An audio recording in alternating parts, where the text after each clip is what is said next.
चले ठीक है, तो आप सब अपने कॉपी को निकाल लें। तो बिहार पुलिस जीके स्पेशल में आज मंगलवार है और बारिश में यदि बच्चे नहीं भी आए तो आप सबका हम वीडियो में भेज देंगे।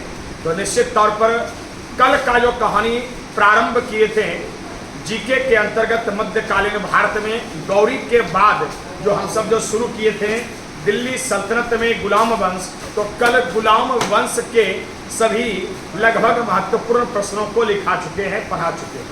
चूंकि यह आपको जो पढ़ाया जा रहा है वह बिहार पुलिस स्पेशल, तो केवल मेन आपको ऑब्जेक्टिव लिखाया जा रहा है, इसलिए कहानी को हम विस्तार से नहीं बता रहे हैं। लेकिन फिर भी पिछले दिनों जो हम सब जो पढ़े हुए थे मध्यकालीन भारत में दिल्ली सल्तनत के अंतर्गत हम सब गुलाम वंश को समाप्त कर दिए थे और इस गुलाम वंश में आपको प्रमुख राजाओं में जो कुतुबुद्दीन ऐबक, इल्तुतमिश, रजिया और बलबन की कहानी को समाप्त कर दिए थे। इसके बाद हम यह बताए थे कि गुलाम वंश के जो अंतिम शासक था उनका नाम था कयूमर्स। क्या नाम था? कयूमर्स। इस कयूमर्स की हत्या उनके ही सामंतों ने कर दिया और जिसका नाम क्या था? जलालुद्दीन फिरोज खिलजी। और गुलाम वंश के बाद जिस वंश की स्थापना हुआ दिल्ली सल्तनत के अंतर्गत दूसरा राजवंश, उसका नाम था खिलजी वंश। तो आज हम सब यहीं से प्रारंभ करेंगे। तो आप लिख लिए थे चैप्टर टॉपिक का नाम, देखिए खिलजी वंश। आज का हेडिंग पहले लिख लीजिए, खिलजी वंश। आज जो महत्वपूर्ण होगा देखिए खिलजी वंश ब्रैकेट में 1290 ईस्वी से 1320 ईस्वी तक, 1290 ईस्वी से 1320 ईस्वी तक।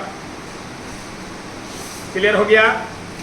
तो बलबनी वंश कह लें या गुलाम वंश कह लें, इनके जो अंतिम शासक थे उसका नाम क्या था? कयूमर्स। इसी कयूमर्स की हत्या किसने किया? जलालुद्दीन फिरोज खिलजी। और जिस समय जलालुद्दीन फिरोज खिलजी इस अंतिम शासक को मार करके गद्दी पर बैठा, उनका उम्र 70 वर्ष था। 70 वर्ष मतलब एक उम्रदराज व्यक्ति था। हाँ, एक उम्रदराज व्यक्ति था। यही कारण था कि एक समय की बात है जब जलालुद्दीन फिरोज खिलजी वंश की स्थापना करके राज कर रहा था, तभी उनका एक भतीजा, और उस भतीजा का नाम भविष्य में जो हुआ उसका नाम था अलाउद्दीन खिलजी। क्या नाम था? एक समय की बात है कि जलालुद्दीन फिरोज खिलजी ने एक व्यक्ति को लाया जिसका नाम था मलिक काफूर लेके आया। बोला अलाउद्दीन, तुम्हारे लिए हम एक ऐसा व्यक्ति लेकर आए हैं जो तुम्हारे हर बातों पर चलेगा, भेंट कर लो। भेंट किया। बोला क्या तुम हमारे लिए क्या क्या कर सकते हो? बोला कि जान भी दे सकते हैं। बोला जान ले सकते हो कि नहीं? तो बात बोलो, जान देना बड़ी बात नहीं, जान ले सकते हो कि नहीं? बोला हाँ जान ले सकते हैं। बोला ठीक है, सामने जलालुद्दीन फिरोज खिलजी मार दो। मतलब जो हेड बॉस है उन्हीं को। वहाँ पर 2 उसके नायब तहसीलदार भी थे। तो जलालुद्दीन फिरोज खिलजी सोचा मजाक न कर रहा है मेरा भतीजा, बाद में दमाद भी हो गया, मजाक न कर रहा है। अरे तुम बहुत मजाक करते हो, फालतू बात। दोनों हंसने बोलने लगा। इतने 1 सेकंड में उधर से मलिक काफूर आया और सीधा गला उतारा। बोला महाराज आपका जो ऑर्डर था हमने कर दिया। बोला वाह, ऐसा ही आदमी हमको चाहिए। और इस प्रकार मलिक काफूर उसके सब दिन साथ में रहा। जानेंगे उनके बारे में। तो लिखिए आज का पहला स्टार, कयूमर्स की हत्या करके, कयूमर्स लिखना है, कयूमर्स याद रखो। कयूमर्स की हत्या करके जलालुद्दीन फिरोज खिलजी, कयूमर्स की हत्या करके जलालुद्दीन फिरोज खिलजी खिलजी वंश की स्थापना किया। खिलजी वंश की स्थापना किया।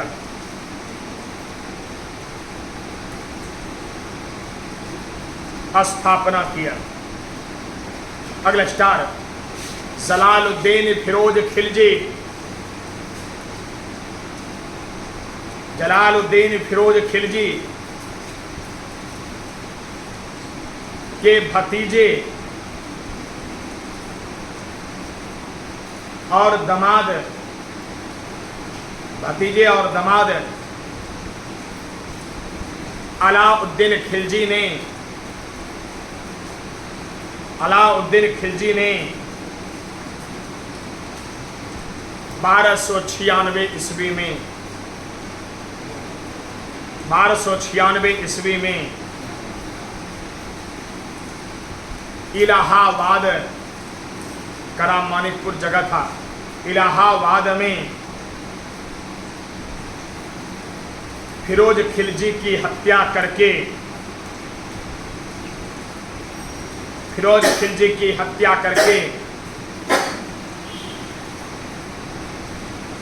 1296 ईस्वी से 1296 ईस्वी से 1316 ईस्वी तक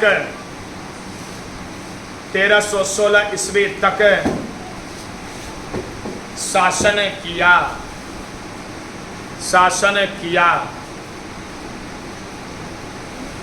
अगला स्टार, अलाउद्दीन खिलजी। अलाउद्दीन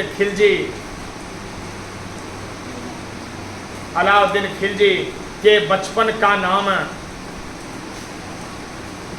अलाउद्दीन खिलजी के बचपन का नाम अली और गुरसास्प पढ़ा चुके हैं ना, देखिए से गुरसास्प, अभी यहाँ पर केवल मेल में लिखा है अली और गुरसास्प था।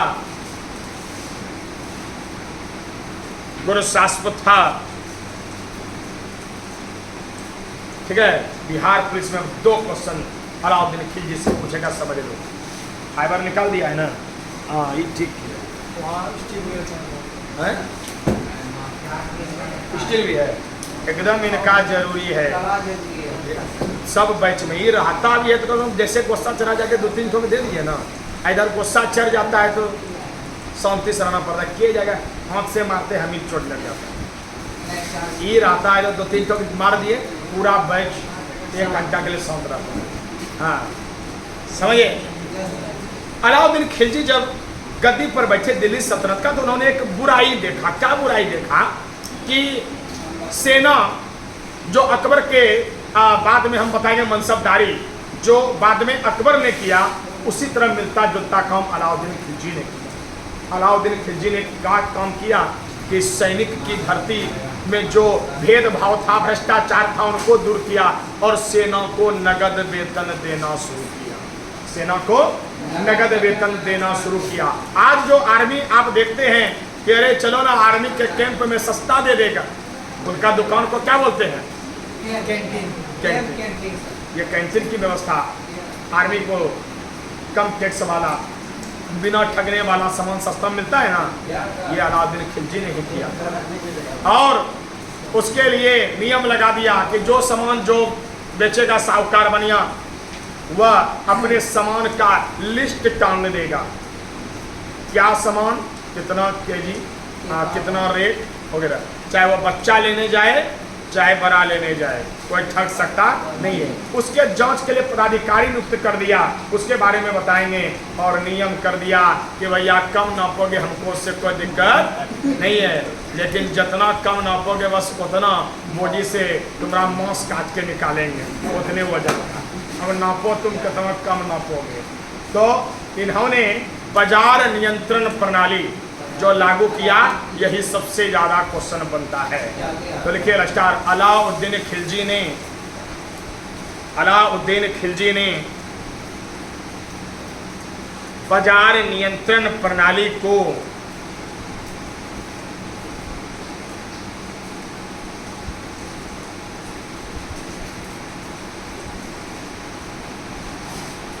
बाजार नियंत्रण प्रणाली को लागू किया। अगला स्टार, अलाउद्दीन खिलजी ने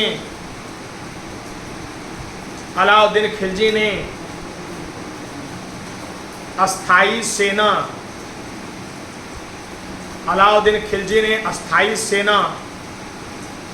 और नगद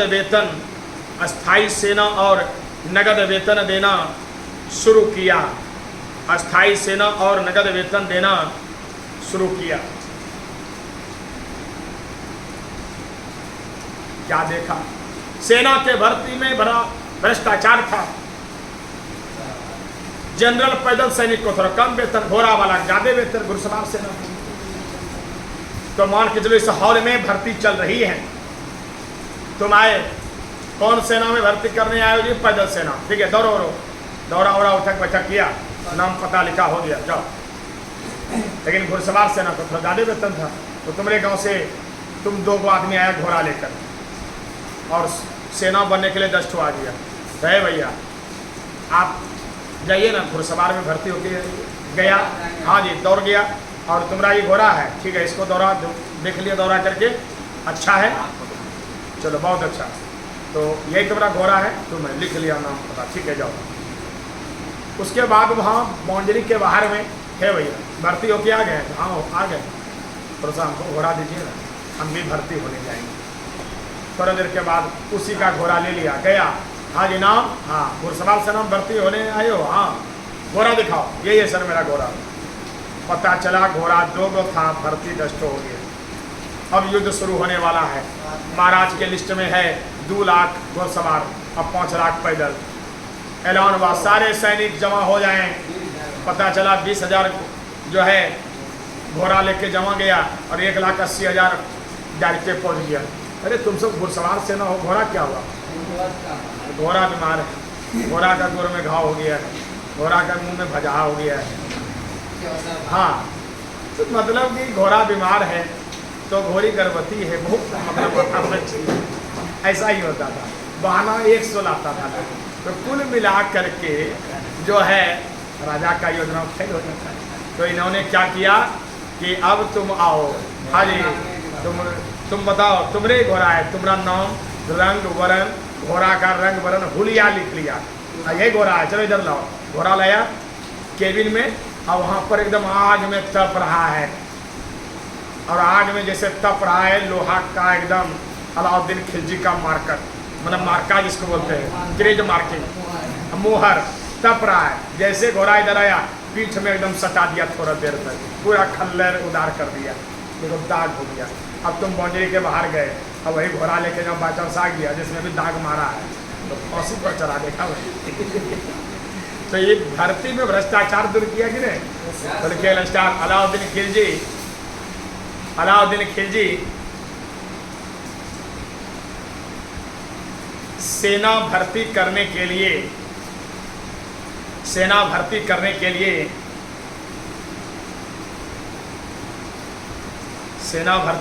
लिए दाग और हुलिया प्रथा का शुरुआत किया।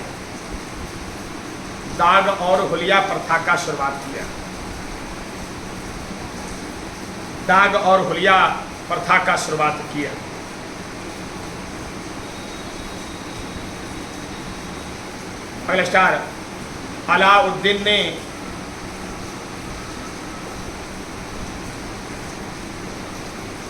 बाजार पर नियंत्रण के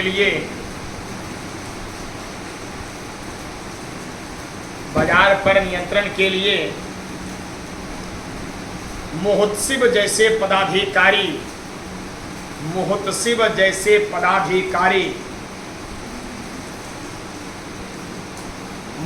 जैसे पदाधिकारी की नियुक्ति किया।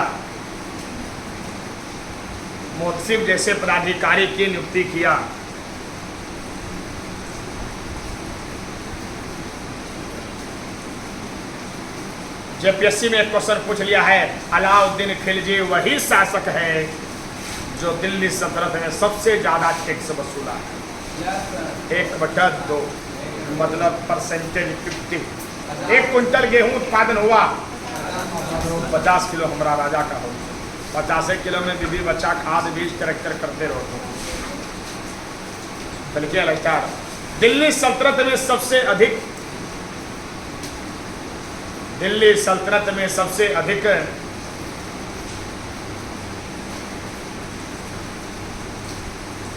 दिल्ली सल्तनत में सबसे अधिक भू राजस्व कर वसूलने वाला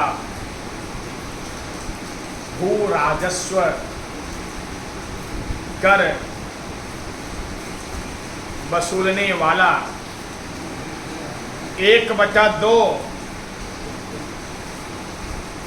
50%, 1/2 50% अलाउद्दीन खिलजी था। अलाउद्दीन खिलजी था।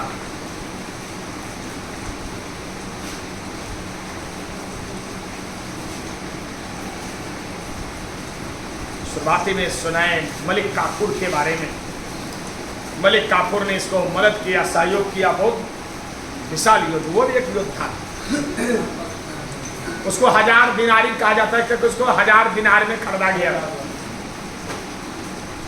दिल्ली सल्तनत में कोई भी शासक अभी तक दक्षिण भारत में नहीं गया था, लेकिन अलाउद्दीन खिलजी ने दिल्ली सल्तनत का पहला शासक अलाउद्दीन खिलजी है जिन्होंने दक्षिण भारत का अभियान किया। खुलकर दक्षिण भारत का अभियान किया मलिक काफूर की मदद से। ये भी चाहता था सिकंदर के तरह विश्व विजेता बनने, इसलिए अलाउद्दीन खिलजी को द्वितीय सिकंदर के नाम से जानते हैं। ठीक है लश्कर अलाउद्दीन खिलजी। अलाउद्दीन खिलजी मलिक काफूर की सहायता से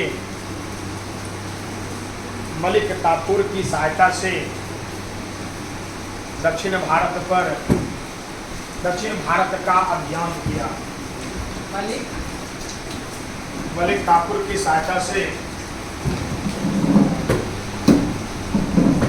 दक्षिण भारत का अभियान किया। दक्षिण भारत का अभियान किया। दक्षिण भारत का अभियान किया। तो दक्षिण भारत का अभियान किया हमेशा के मलिक काफूर को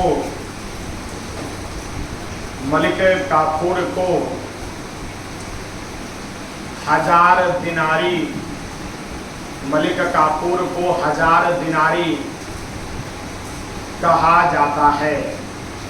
मलिक काफूर को 1000 दिनारी 1000 दिनारी दोहर्षी का नुआकार रुद्रही का दिनारी कहा जाता है। नमस्कार व्यापारी वर्ग पर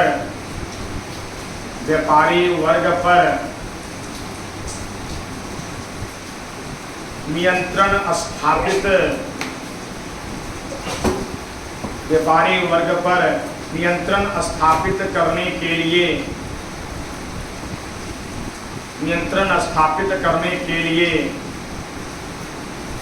दीवान ए रियासत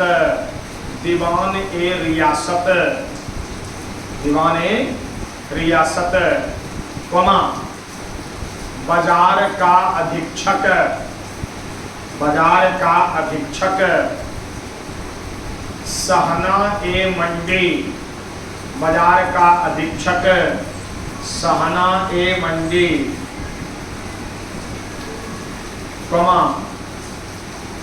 गुप्तचर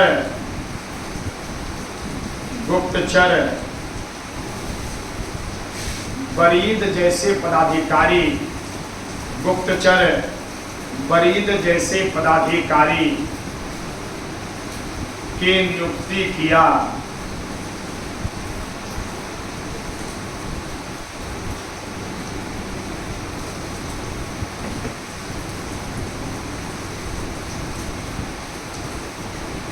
है ना? देखिए बहुत प्रकार का कर होता था जिसमें खम्स, खराज, जजिया, जकात। लेकिन ये जो खम्स था कर, वह सेना जब आक्रमण कहीं किया तो लूट के जमा हुआ। तो पहले नियम था 1/4 4 भाग में 1 भाग सेना को दे देता था, 5 देता ले जाओ। लेकिन अलाउद्दीन खिलजी ने सोचा सेना के बल पर ही हम दुनिया को जीत पाएंगे, वो सिकंदर बनना था। तो यह कर दिया 3/4, 3 भाग सेना को पहुंच गया खुले हाथों, एक के भाग अपने पास, समझे बात को, 3/4। जिसने खम्स जो लूट का टैक्स था, लूट का धन था, उसको 3/4 में 3 भाग अपने सेना में बांट दिया और 1 भाग अपना रखा। देखिए अलाउद्दीन खिलजी ने खम्स अर्थात लूट के धन पर, खम्स अर्थात लूट के धन पर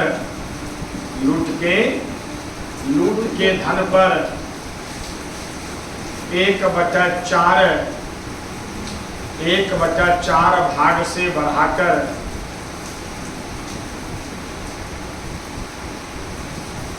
1/4 भाग से बढ़ाकर 3/4 भाग कर दिया।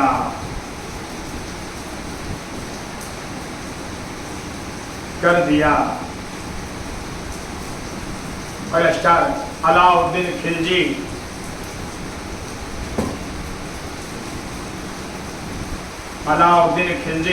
को द्वितीय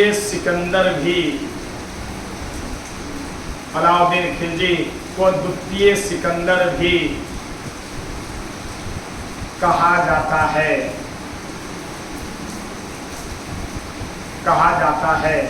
एक क्वेश्चन बिहार पुलिस में पूछ लिया, अलाई दरवाजा का निर्माण, तो केवल अलाइये नहीं बल्कि इसने 1000 खंभा का महल भी बनवाया।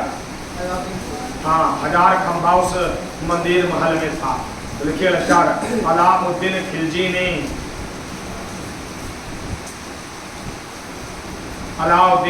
ने 1000 खंभा का महल अलाई दरवाजा का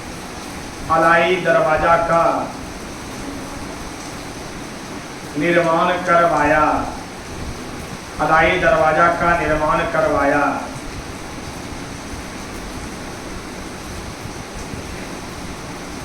अगला स्टार एक किताब पूछेगा अलाउद्दीन खिलजी का, जिसके अलाउद्दीन खिलजी के इतिहास का पता चलता है। एक किताब लिखा है जियाउद्दीन बर्नी ने। जियाउद्दीन बर्नी लेखक का नाम हुआ, इतिहासकार का नाम हुआ, और इन्होंने जिस किताब को लिखा है उसका नाम है तारीखे फिरोज शाही।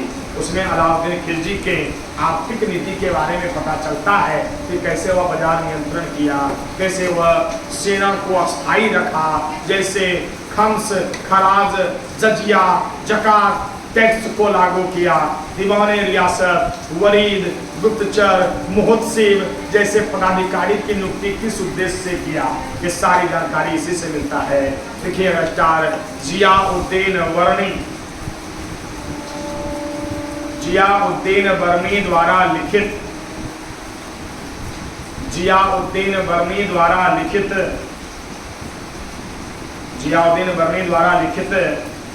तारीखे फिरोज शाही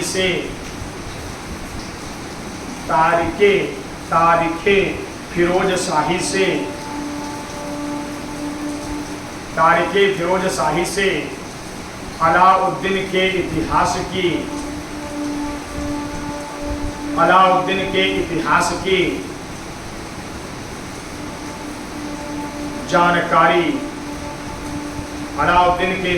की जानकारी प्राप्त होती हैं। अगला स्टार अमीर खुसरो द्वारा लिखित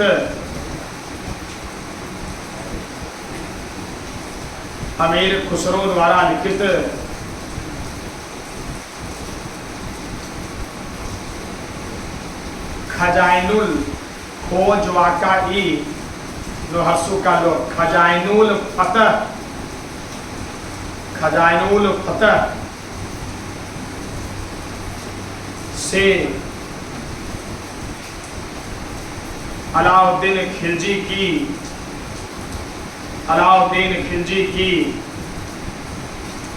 जानकारी मिलती है।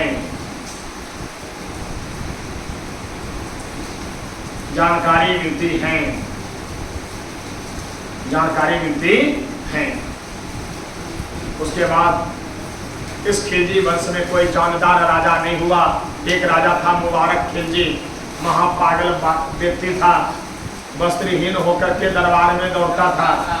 महापागल आदमी, अब ऐसा कोई राजा होता है क्या, है ना। और सब सुल्तान हुआ, इस सब का कोई वैल्यू नहीं था।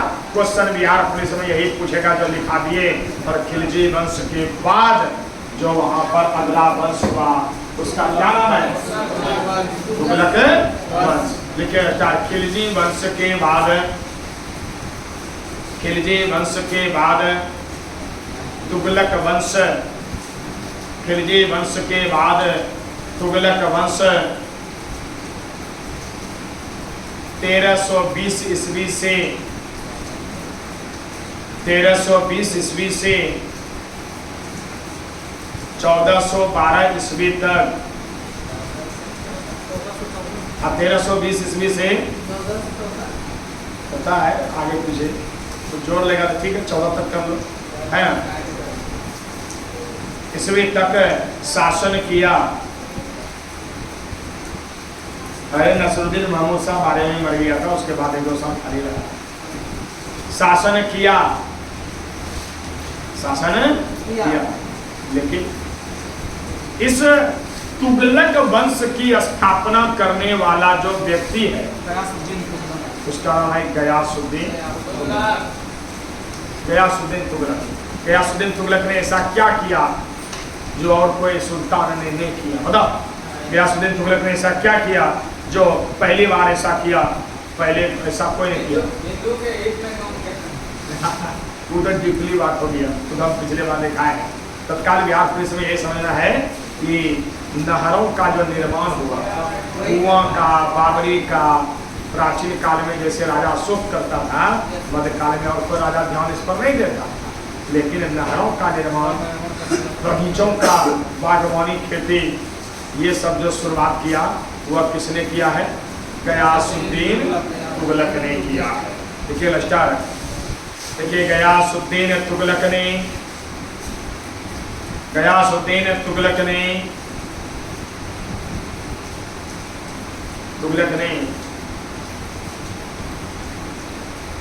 तुगलक वंश की स्थापना,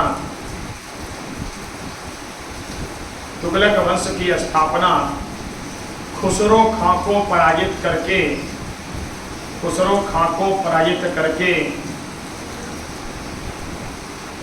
5 सितंबर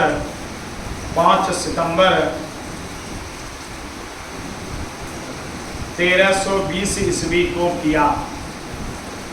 5 सितंबर 1320 ईस्वी को किया। 1320 ईस्वी को किया। तो ये जो है स्थापना करने का काम किया। लिखे रचार गयासुद्दीन तुगलक ने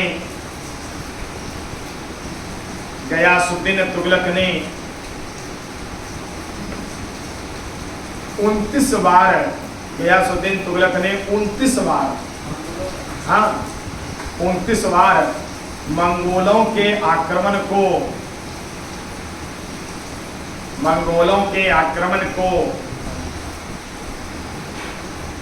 सफल कर दिया। मंगोलों के आक्रमण को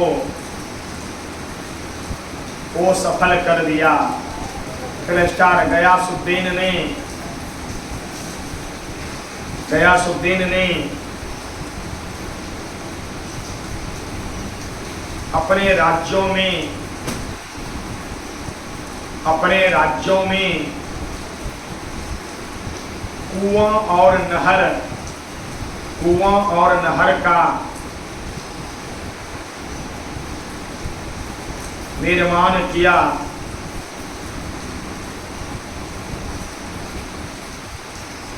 जो सल्तनत काल का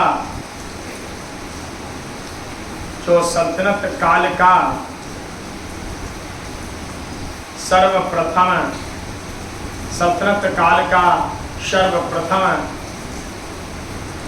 शासक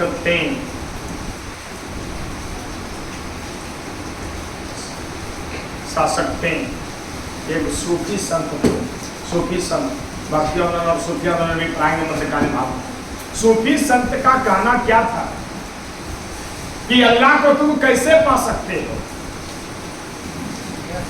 कभी तुम अजान कर लोगे, हो गया, एक टाइम, 2 टाइम, बाकी तुम जो है अपना काम धंधा ये सब में व्यस्त रहोगे, ऐसे नहीं मिलेगा। तो कैसे मिलेगा? तो उदाहरण देते थे प्रेमी और प्रेमिका का। अब ये प्रेमी और प्रेमिका याद करने का कोई निश्चित टाइम है कि 5 बजे ही पक्का अजान देंगे हम? है कोई निश्चित टाइम? नहीं। हर पल हर क्षण उठते सोते जागते याद कर रहा है। कहाँ देखेंगे? जंगली पार्क में देखेंगे कि रेलवे स्टेशन पे बुलाएंगे? देखने के लिए भी हमेशा तरफ रहा है। मतलब इसका जिज्ञासा हमेशा है, कोई उसका कोई निश्चित टाइम नहीं है। लेकिन हम सब चाहे हिंदू हो या मुसलमान क्या करते हैं? भगवान को फिक्स टाइम दे दिए कि 5 बजे अजान पढ़ना है, 5 बजे घंटी बजाना है, या संध्या वक्त संध्या देना है, और उसके बाद फिर अपने दिन भर के कामों में रहते हैं। और जरूरी भी है, भूखे भजन ना हो ही गोपाला, ले लो अपना कंठी मांगना। सबके हमेशा आपकी का अगरबत्ती दिखाएंगे तो कमाएंगे कर, तो संभव नहीं है। लेकिन सूफियों का कहना है कि बस प्रेमी और प्रेमिका के तरह संबंध हो जाना चाहिए, अटूट संबंध एकदम।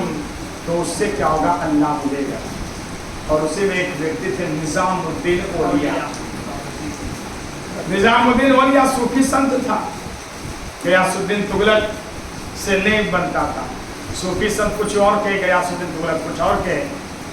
तो बोल दिया कि बेटा तुम ज्यादा दिन तक राज नहीं कर पाओगे, तुम्हारे लिए दिल्ली बहुत दूर है। बोलो जो दिल्ली दूरस्थ, दिल्ली अभी दूर है। ये कथन किसका है? निजामुद्दीन औलिया का। और गयासुद्दीन तुगलक के बारे में यह कहा था, उनसे दिल्ली दूरस्थ। मतलब इसका मतलब ये हुआ कि दोनों जो दिल्ली दूरस्थ, अर्थात दिल्ली अभी दूर है। जब किसके बारे में कहा गया? गयासुद्दीन तुगलक के बारे में। किसने कहा? निजामुद्दीन औलिया ने। निजामुद्दीन औलिया कैसे संत थे? सूफी संत। अगर चल के निजामुद्दीन औलिया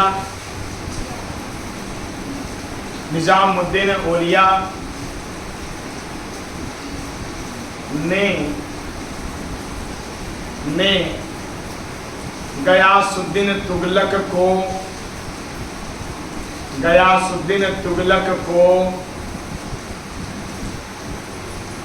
कहा था कि दिल्ली अभी दूर है, दिल्ली अभी दूर है। गयासुद्दीन तुगलक का एक बेटा था, बंगाल विजय करके गयासुद्दीन तुगलक लौट रहा था। उसका नाम था जूना खां। क्या नाम था? जूना खां। और ये जो जूना खां है, यही बाद में मोहम्मद बिन तुगलक के नाम से जाना गया।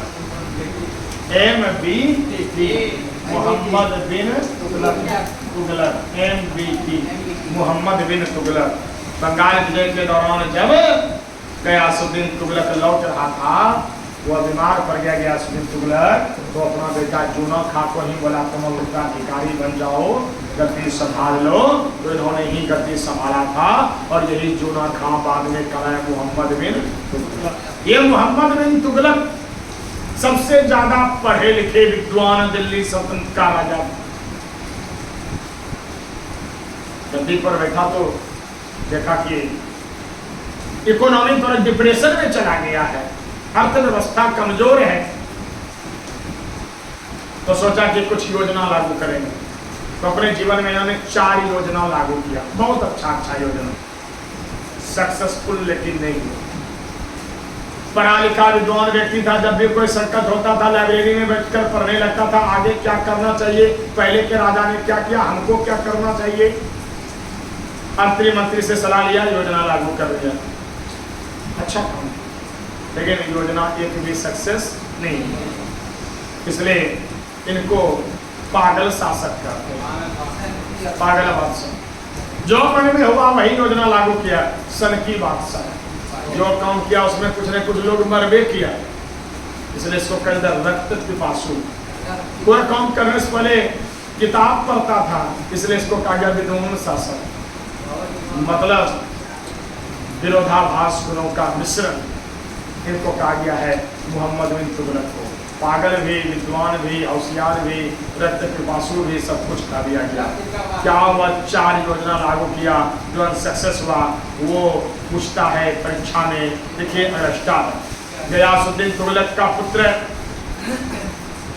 गयासुद्दीन तुगलक का पुत्र जूना खान, गयासुद्दीन तुगलक का पुत्र जूना खान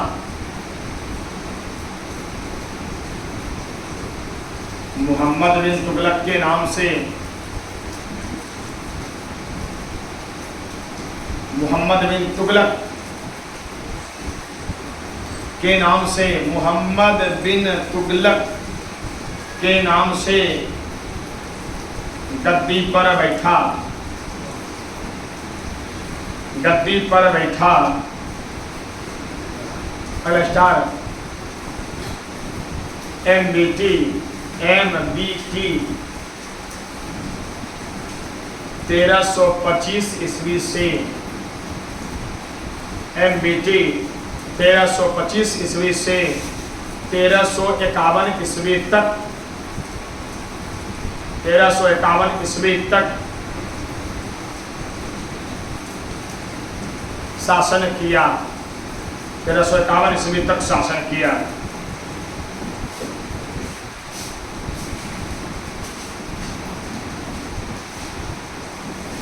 है ना? हाँ, उलग खां इसका भी उपनाम था। अब समझिएगा, मोहम्मद बिन तुगलक ने सोचा अच्छा पैसा जो है राज्य में नहीं है, तो गंगा यमुना के बीच का जो जमीन है उसको बोलते हैं दोआब। बोला वहाँ बहुत फसल उसल बहुत ज़्यादा होता है, वहाँ का लोग बहुत कमाता है, टैक्स कम देता है, कमाता जाता है। मंत्री ने इसको रिपोर्टिंग की, बोला बहुत अच्छी, लगा दो दोआब पर कर। पहले 8% देता था, 20% टैक्स लगा, बहुत पैसा कमाया, अच्छी बात। आप टैक्स लगाए दिए, अच्छी बात। दोआब पर कर का वृद्धि कर दिया, लेकिन जिस साल कर का वृद्धि कर दिया उसी साल वहां सुखाड़ छा गया, प्राकृतिक आपदा आ गया, बाढ़ आ गया, मतलब प्राकृतिक आपदाएं आ गई। पब्लिक को पता नहीं था कि हमको 20% टैक्स देना है। ये तो पब्लिक सोच रहा था बैठे बैठे इस बार तो नहीं है फसलवा, सरकार कल्याणकारी है, टैक्स माफ कर देगा। और लेकिन वहाँ जब लाल टोपी वाला घूमने लग रहे, टैक्स दो, इतना दो, तुमने इतना जमीन है खाता में इतना दो, इतना है इतना दो, वो सब सोच रहा था प्रियम इस साल चलेगा, ताकि आपदा आया है, पब्लिक के पता चला कि 2 गुना 3 गुना दे रहा है, तो पब्लिक सब देने से इनकार कर दिया, मना कर दिया। बोला कोरों से पीटो लेकिन लो, कितना पीटा, पैसे नहीं निकले। योजना अच्छा था, लेकिन हो गया क्या, असफल। देखिए स्टार MBT ने सबसे पहले दोआब के क्षेत्र में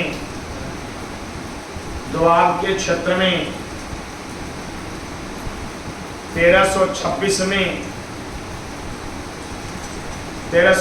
में कर की वृद्धि कर दी, 1326 में कर की वृद्धि कर दी, लेकिन वो सफल हो गई। क्या करेगा? गयासुद्दीन तुगलक पर मंगोलों का 29 बार आक्रमण हो चुका था और आक्रमण का खतरा मंडराने लगा। एम बेटी ने दिमाग लगाया कि नहीं रहेगा, बहुत सारा बजेगी बहुत सारी राजधानियां हम चेंज कर देते हैं, हमारे पर आक्रमण करता है। तो बात तो अच्छा था, दिमाग ठीक लगे। तो अपना जो राजधानी उसका दिल्ली था, तो दिल्ली से उठा के सीधे चला गया दौलताबाद, देवगिरी, दक्षिण भारत। तो तुम जो राजधानी चेंज कर रहे हो, तो क्या तुम मुर्गा फार्म चेंज कर रहे हो कि मुर्गा फार्म में सुखाएंगे अब सब मुर्गा मुर्गी वहां रहेगा? अरे राजधानी का मतलब है कानून बनाना, सचिवालय है, हिसाब किताब, कर्मचारी, 13 प्रकार का व्यवस्था है राजधानी में। और तुम सीधे सिस्टम चेंज कर दी। अब जहाँ चेंज करके ले जाना है वहाँ कुछ बनेबे नहीं किया, तिरपाल पर चल रहा है, न कोई भूगोल का पता, न इतिहास का पता। जहाँ देवगिरी में व्यवस्था किया कि वहीं चलना है, टेंट लगा दिया कि धीरे धीरे रहो, धीरे धीरे व्यवस्था होगा। मैदानी इलाके में दे दिए रहने के लिए।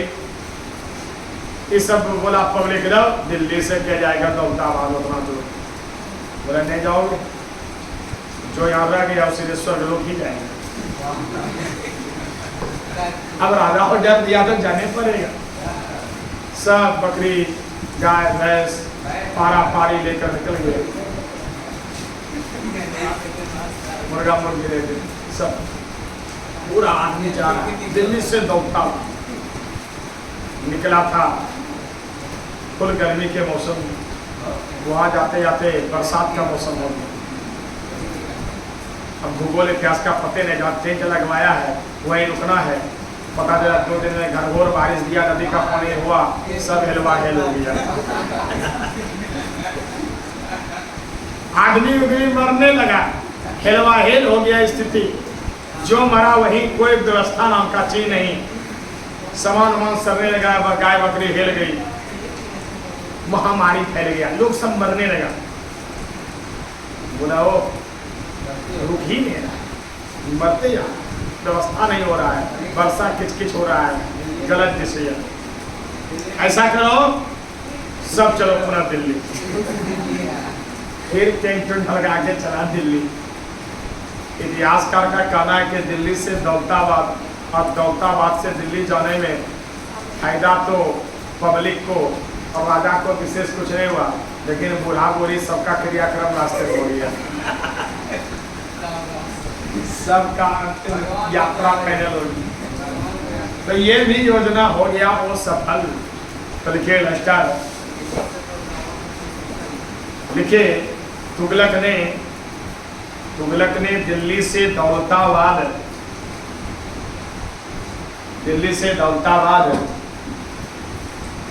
राजधानी, दिल्ली से दौलताबाद राजधानी 1327 में परिवर्तित किया। 1327 में परिवर्तित किया।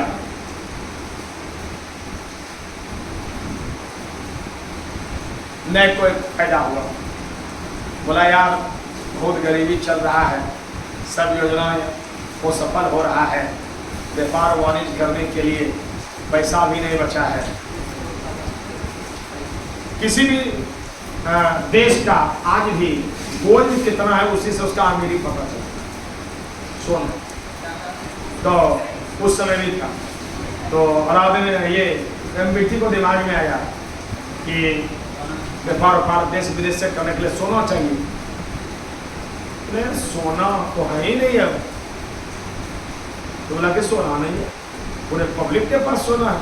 बोला क्या है? बोला सोने का मुद्दा चल रहा है ना, सबके पास सोना है, लेकिन पैसा सोना कौन समय चल रहा है। बोला यार पैसा सोना हमको जरूरत है, और पब्लिक सोना क्या कर रहा है? पैसा का तो कोई भी चीज का पैसा चल सकता है, सोना का पैसा चलाना क्या जरूरी है? वहाँ पागल वाली बात है। तो नहीं, योजना बड़ा अच्छा था कि सोना से हम क्या करेंगे, सोना तुम ये करो। तो योजना अच्छा था कि सोना तुम हमको दो, अब बदले में तांबा ले जाओ। तांबा का सांकेतिक मुद्रा चल रहा है, लेकिन पैसा जैसे 2000 जारी नहीं किया, 500 जारी किया, तो नकली पैसा भी बना देगा। जो कुरकुरे के बोरों में पैसा मिलता है, लॉटरी में जो पैसा खेलता है वैसा नकली पैसा बनाओगे तो घर घर में लोग बनाने लगेगा। ऐलान किया, सुनो जी, सब लोग तांबा का सिक्का राज खजाने से ले जाओ और सोना का सिक्का जमा करो। जितना सोना जमा करोगे उतने तांबा ले जाओ। बोला भाई राजा को ऑर्डर है, सोना का सिक्का चलवे नहीं करेगा, तो सोना जमा कर दिया और तांबा क्या करिए ले गया। लेकिन तांबा का सिक्का इतना फालतू तरीके से बनाया था कि सब लोहार घर में बनाता है, सब कसार घर में बनाता है। बच्चा रो रहा है, मेला जाएंगे मेला जाएंगे। अच्छा हाँ लाओ, तांबा का कोई बर्तन वर्तन है गला दिया, वो हर लगे मार मार के इतना सिक्का बना दिया, सबसे हाईएस्ट मनी का उसमें मार दिया मोहर। बस पता चला पैसा काहे लोग कमाने जाएगा, घरे घर लोग तंबे गला करके पैसे ठोक रहा है। पता चला ए भैया चलिए हजामत बनाइएगा, काहे हम नहीं जाते हैं, अरे पैसा देंगे, कितना देगा दो दे मेरे पास है। अब कोई काम तैयार करने नहीं कोई तैयार किया कि अब कोई काम करेगा ही नहीं, इकोनॉमी के प्रेशर में चला गया, आर्थिक मंदी, सब काम ठप। पहला बोला रे कोई काम हो गया यार, पूरे इकोनॉमी बेकार हो गया, तो सोचना चाहिए कि नकली पैसा वो फलना चला। इसको लगा पैसा बदलने से खराब स्थिति हो गया, एवं पैसा बदलने से खराब स्थिति नहीं हुआ, नकली पैसा छपने से हो गया। लेकिन दिमागे नहीं लगाया, बोला वो पहले ही इकोनॉमी ठीक चल रहा था। ऐसा करो सब तांबा जमा करो, सोना ले जाओ। अब भी पहले तो एक झोला ले गया था सोना, एक झोला तांबा लाया। इस बार 2 बोरा तांबा ले जा रहा है और 2 बोरा सोना ला रहा है। पता चला राज खजाना 0/0। जो हो राजा के पास सोना था, मुकुट कुछ बेच करके देना पड़ेगा। कहानी चौपट, इसको बोलते हैं सांकेतिक मुद्रा। देखिए बेटा, एमबीटी ने तांबे का सांकेतिक मुद्रा चलाया था, तांबे का सांकेतिक मुद्रा चलाया था।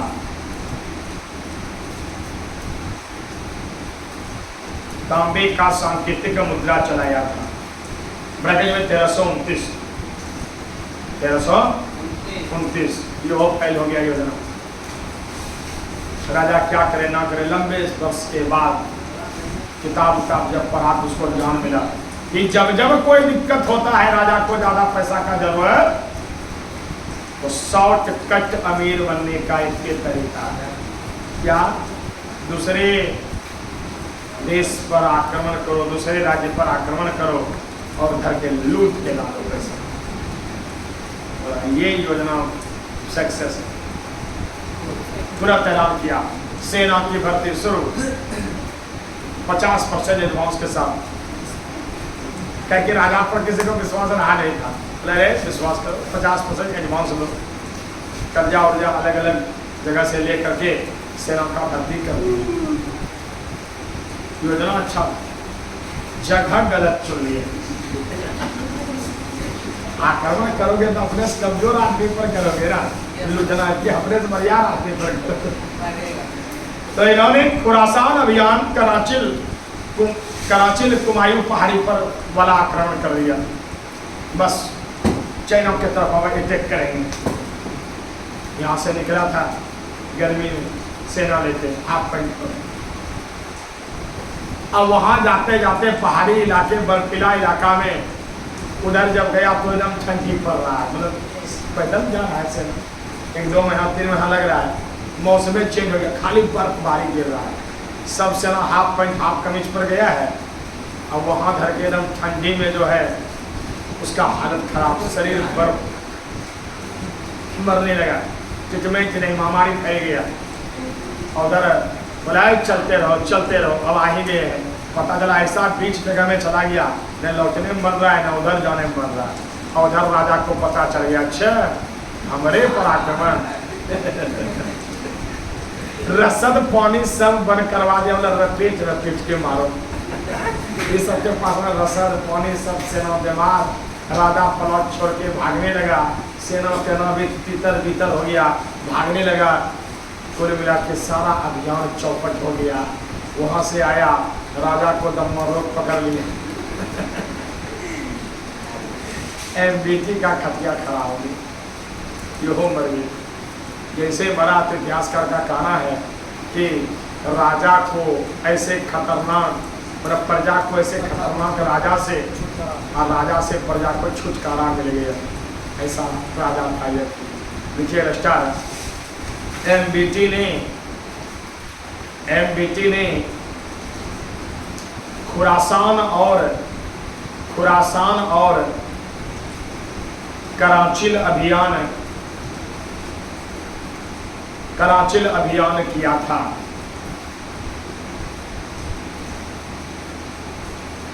अगला स्टार, एमबीटी को सर्वाधिक विवादास्पद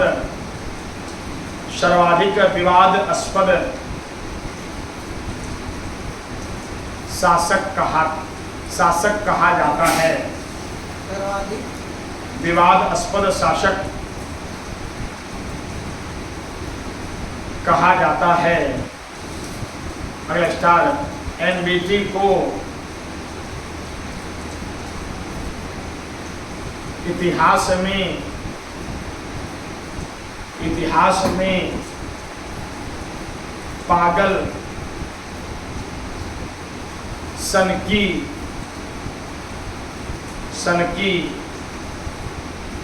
और रक्त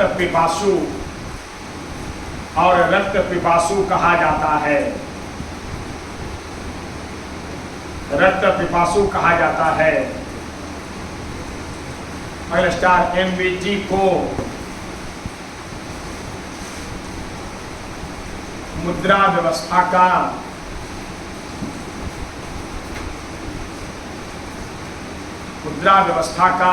राजा कहा जाता है।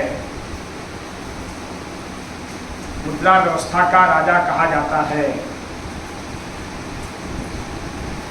अगला स्टार, इब्न बतूता पैर में जूता। इब्न बतूता ने किताब उल रहला नामक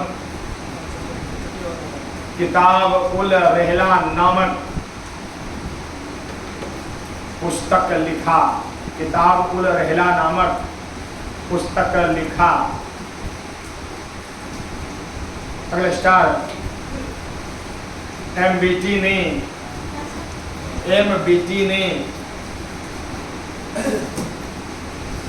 इब्न बतूता को दिल्ली का काजी बनाया था।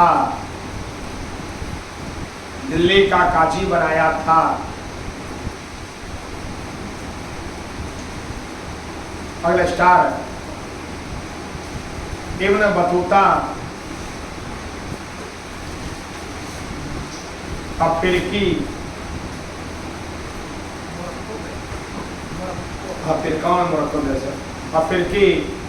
मोरक्को यात्री था।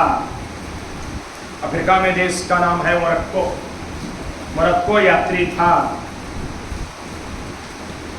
किताब का नाम लिख लिया इब्न बतूता का, किताबुल रहला लिख लिया। देखिए स्टार, इब्न बतूता की पुस्तक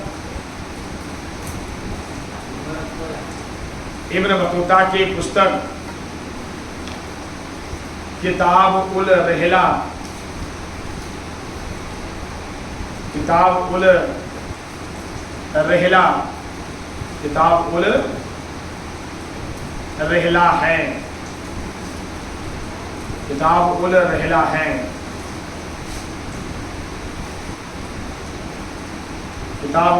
है। अगला स्टार, इतिहासकार बर्नी ने कहा कि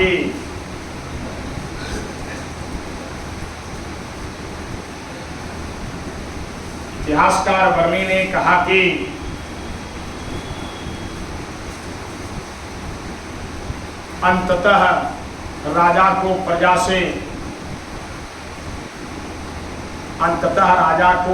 से और प्रजा से राजा को मुक्ति मिल गई।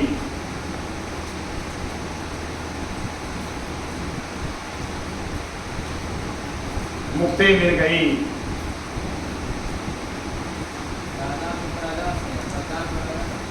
नहीं, राजा को राजा से प्रजा मुक्ति मिल गई। अगला स्टार MBT के बाद यूनियन पर हो गए चल पड़ेगा। MBT के बाद फिरोज तुगलक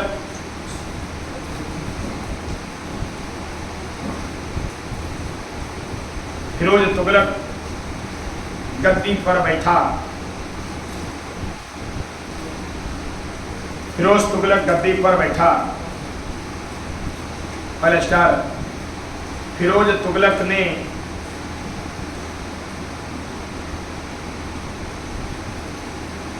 ब्राह्मणों पर भी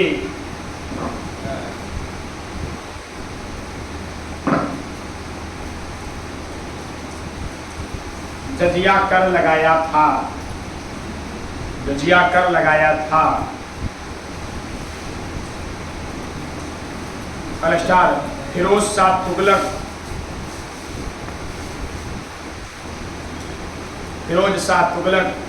नहर और बागवानी के शौकीन थे। नहर और बागवानी के शौकीन थे। पहले स्टार फिरोज शाह तुगलक के समय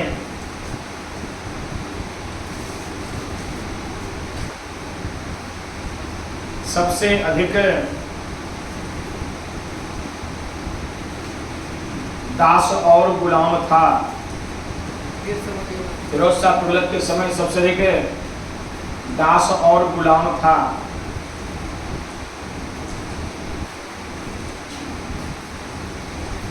अगला स्टार फिरोज शाह तुगलक ने लास्ट दो है। फिरोज शाह तुगलक ने दासों को रहने के लिए क्या बनाया? दासों को रहने के लिए दीवान ए बंदगान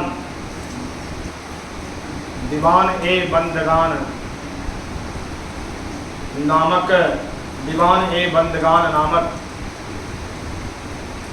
पद का सृजन किया। फिरोज शाह तुगलक ने दीवान ए बंदगान नामक पद का सृजन किया। पद का इतना याद हो जाएगा। अगले दिन यहाँ से आगे करेंगे। सब एक क्वेश्चन बाहर नहीं